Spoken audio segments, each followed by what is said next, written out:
and welcome back to another issue of Teaching Magic. And today we're going to talk about one of the holy grails of magic, a card at any number. There's thousands of different variations. There's probably as many a card at any numbers as there are rubber band tricks anymore. But this is something I developed, and I think it's a little unusual. It's a predicted card at any number. So you need a full deck of cards. You can have your spectator or yourself shuffle them. And then all you need to do is take out 10 random cards from the deck. And as you're doing this, you can talk about how in life, everything now is codes and passes. Everything that seems completely in chaos, there's always things that are in different orders.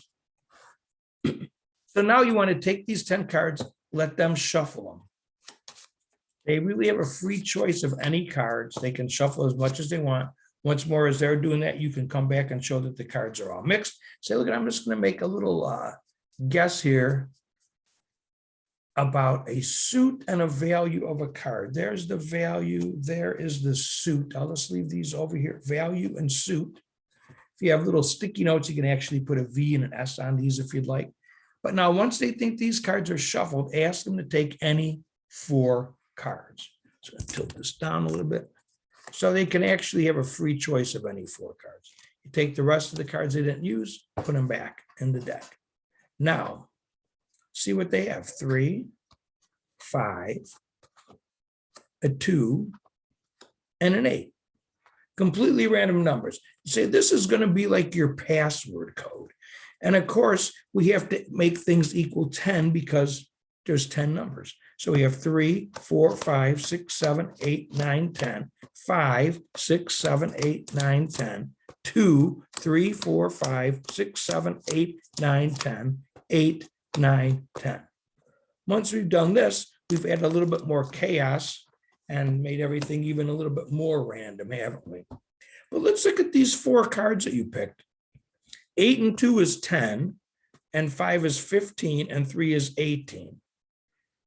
Well, we have at least 18 cards in this deck, so let's count down 18 cards. 1, 2, 3, 4, 5, 6, 7, 8, 9, 10, 11, 12, 13, 14, 15, 16, 17. Put that 18th card aside for now. 19, 20, 21, 22, 23. Everything here was completely random and up to you. Let's think about this. You shuffled the deck. You picked any 10 cards you wanted. You eliminated some. You kept these 4. We end up with the random number 18, and that 18th card happens to be the 5 of clubs. That's kind of strange, because you remember over here, I told you I wanted to make a guess, a value, a 5, and a suit would be a club. The 5 of clubs. This is a great magic trick to teach kids or adults that you're teaching magic to. When you first learn how to do magic and first start, there's a lot of cards in a deck of cards. And until you're used to handling a deck of cards, kids will drop them, adults will drop them. It's a lot of cards to use. So a trick like this that uses a lot of counting gives them the dexterity they need to do other magic. Once again, you want to do this offhanded, but they can actually shuffle the deck as much as they want and then just take out some cards. You have to have 10 cards for this. I wouldn't say we need to have 10 cards per se. Just take out some cards. While they're shuffling that deck or that little packet up, you can spread out these cards to show everything was random. All you need to do at this point is look at that bottom card. Say, I'm going to take out 2 cards, one for suit and one for value. So we have the 5 of spades this time. I'm going to take out a 5, and I will take out a spade. So put those aside, say this is the value, this is the suit. You want to emphasize value and suit. That's why when I do this, I'll take a little post-it note, put a V and an S here so everybody knows what's going to happen. Now you can leave the rest of the deck aside. They pick out any 4 cards. And once again, everything is random here. The cards that they don't take, these 6 cards go to the bottom of the deck.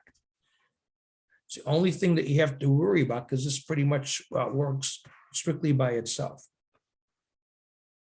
So now these cards, we have to make equal values of 10. So 6, 7, 8, 9, 10, 5, 6, 7, 8, 9, 10, 5, 6, 7, 8, 9, 10, 2, 3, 4, 5, 6, 7, 8, 9, 10. As you're doing this, you can talk about how everything in life has passcodes. We have codes for our phone. We have codes for and passwords to get into our Gmail accounts. We have passwords to get into our office. We have passwords for our alarm, passwords for our TVs. Everything's passwords and codes. So here we've come up with a very random way to come up with the passcode. And these numbers this time are 5 and 5 is 10, 6 and 2 is 18. Now, same thing, that card's going to be the 18th card. 1, 2, 3, 4, 5, 6, 7, 8, 9, 10, 11, 12, 13, 14, 15, 16, 17, 18. I like to put that card aside and then keep on going just to let people know everything here is, there's no order, everything's completely random. They pick the 5 of spades.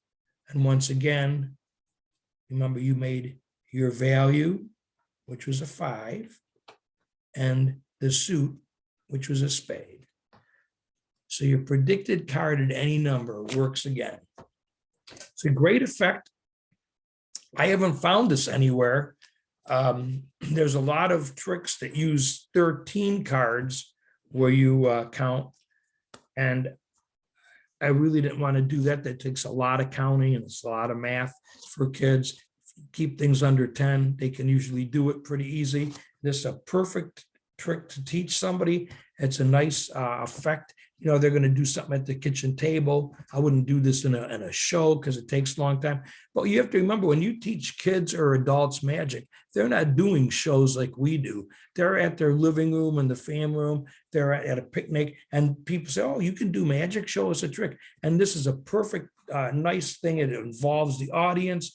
It has a nice layout to it, and it also makes the kids look like they're quite skillful. So, predicted card at any number. Hope you liked it. My prediction is that you did.